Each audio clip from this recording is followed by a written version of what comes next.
Hey everybody, it's Tim Van Orden, and today I want to talk about the value of speed work to beginner or novice runners, whether or not you should do repeats, intervals, and hill work. That stuff that most of us hate and avoid, but it shows up on most coaches' training plans. From my experience and my research, I think that the speed work, hill work, and repeats are not only unnecessary, but I think they're likely to become something that you want to avoid, and they're likely to lead to injury.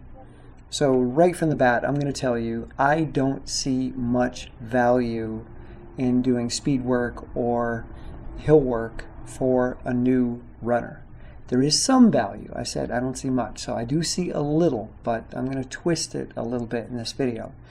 So why is speed work unnecessary? Let's start there. We have aerobic efficiency and we have VO2 max, two measures of fitness, depending on which lab you go and have different metrics tested.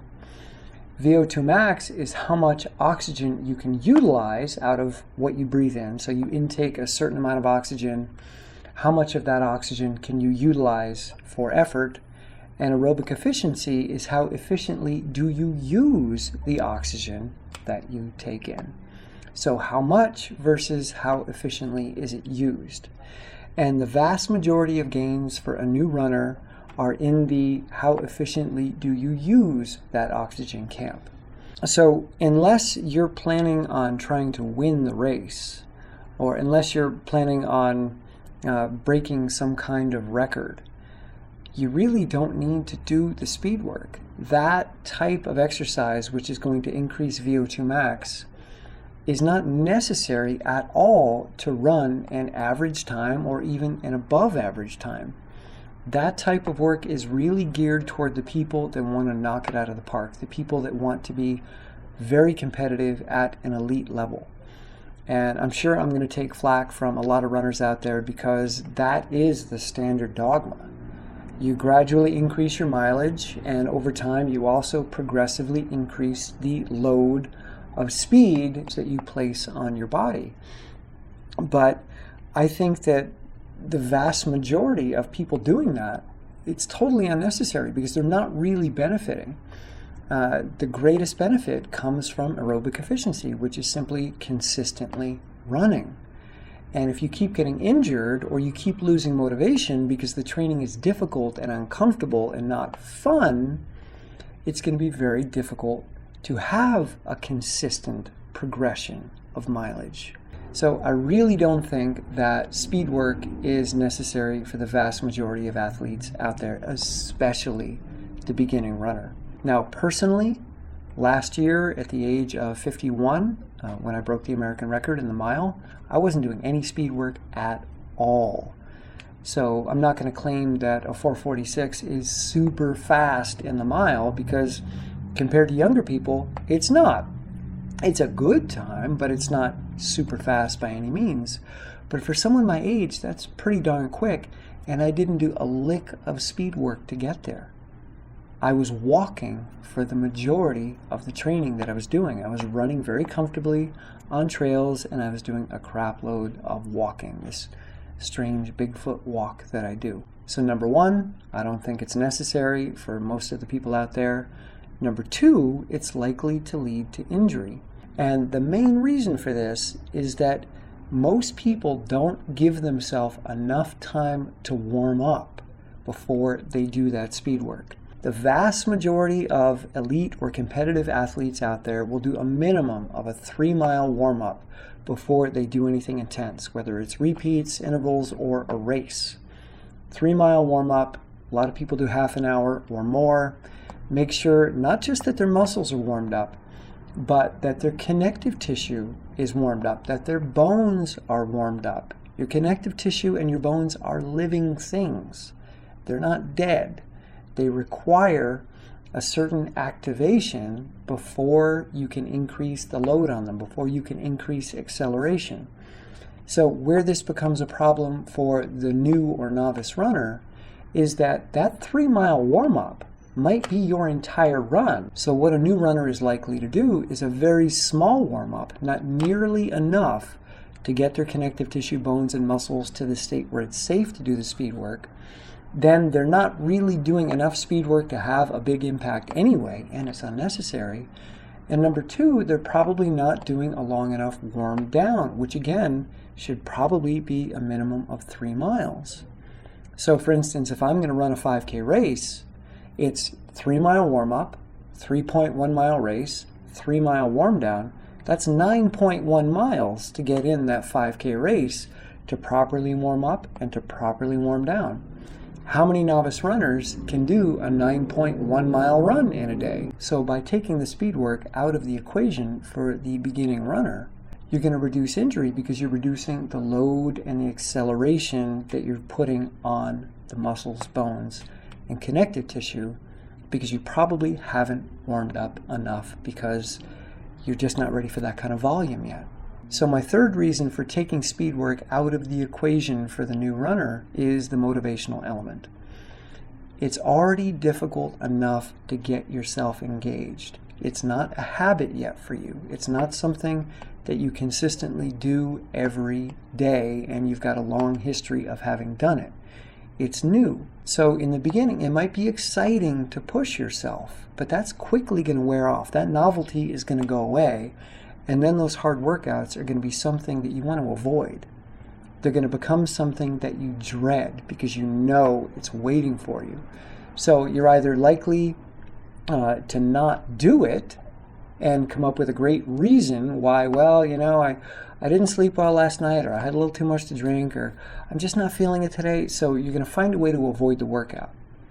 But if you got rid of speed work, what is there to avoid? Like, I'm going to go out and enjoy myself on a walk. I'm going to go out and enjoy myself on a trail in nature somewhere. Or I'm going to go explore some neighborhood that I really like and look at the houses, look at their gardens, whatever it might be. So rather than making running some kind of exploratory adventure, speed work is very much focused on, am I big enough to handle what's about to come? Can I do this? Can I push myself? And how am I going to feel about myself if I don't measure up? Because on the training plan, I'm supposed to hit these specific times. What if I can't do it? What if it hurts too much? What if the voice of quit shows up and it wins? What then? Am I a failure?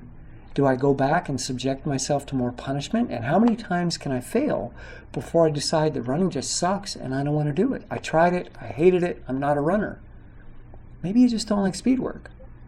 It's not my thing. Maybe it's not your thing either. So by taking speed work out of the equation, your runs can be enjoyable, and they can be simply about approach. They can be about curiosity. What can I discover? What can I see? Rather than, what do I have to do? What do I have to survive? What metric do I have to ratchet up to a new level so that I feel good about what I'm doing? By getting rid of speed work, we're not losing fitness. We're not losing our ability to run faster over time. What we're losing is the need to use willpower. What we're losing is the likelihood of injury and avoidance.